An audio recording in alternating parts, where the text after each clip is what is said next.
When you hear the word jihad, what comes to mind? For many in the West, it's often linked to violence. But that's a distortion, a fragment taken out of a much larger, richer psychological picture. Jihad, in its core meaning, is a concept of struggle. And as a psychologist, I see struggle not just as a battlefield term, but as a fundamental human process. Tonight, I want to take you inside the psychology of jihad and show you why its true meaning is often far removed from the headlines. And more importantly, how the way we interpret this word can shape generations. In Arabic, jihad simply means striving or struggle. It can mean the struggle against injustice, the struggle to learn, the struggle to resist temptation, or the struggle to improve oneself. In Islamic tradition, there's even the concept of the greater jihad, the inner moral battle against one's own weaknesses. This is far closer to self-regulation and personal development than to military conflict. If you think about it, all human beings face a form of jihad every day, whether it's breaking a harmful habit, resisting unethical actions, or standing up for what's right. It's a daily practice, a discipline, a personal training ground for character. My work in social learning theory shows that behavior is shaped by a dynamic interplay between personal factors, behavior itself, and the environment, what I call reciprocal determinism. Jihad, like any deeply held idea, is learned. People observe role models, religious teachers, parents, community leaders, and imitate what they believe reflects moral courage. When those role models demonstrate jihad as compassion, education, or moral integrity, that's what followers emulate. When role models distort it into aggression, that too is learned. It's not the word jihad that dictates behavior.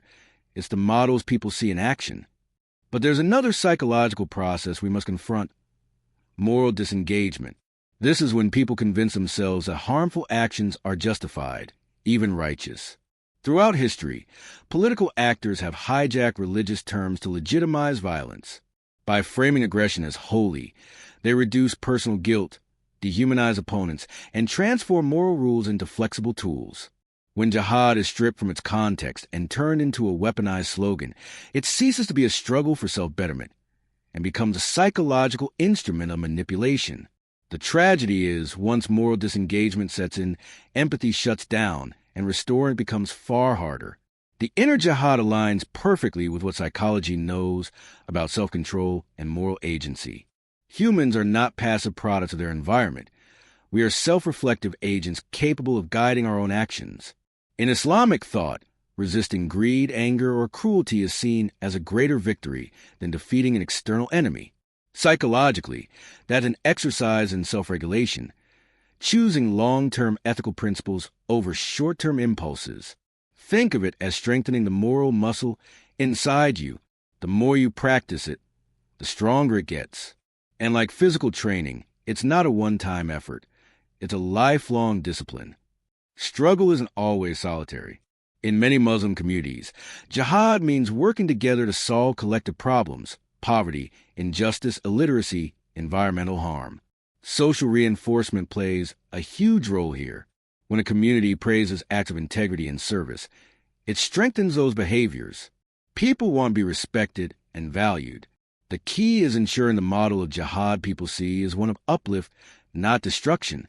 This is why media, leaders, and educators carry such responsibility. They are the models future generations will learn from. The image of jihad they project, whether intentional or not, will shape the moral compass of the next generation. Words are not inherently dangerous. Meanings are. The psychology of jihad teaches us that struggle is inevitable in life. The question is, will your struggle be to destroy or to create? In a world where narratives are stolen and repurposed, it is our responsibility, Muslim or not, to look past the headlines, understand the authentic meaning, and model the values we want others to learn. We must reclaim the language of moral courage from those who would use it to harm. So here's my challenge to you. Be someone whose struggle inspires, not frightens. Show your community, your children, your peers, that the greatest victory is over one's own worst impulses. The fight worth having is a fight for integrity, compassion, and truth. That is the psychology of jihad worth fighting for.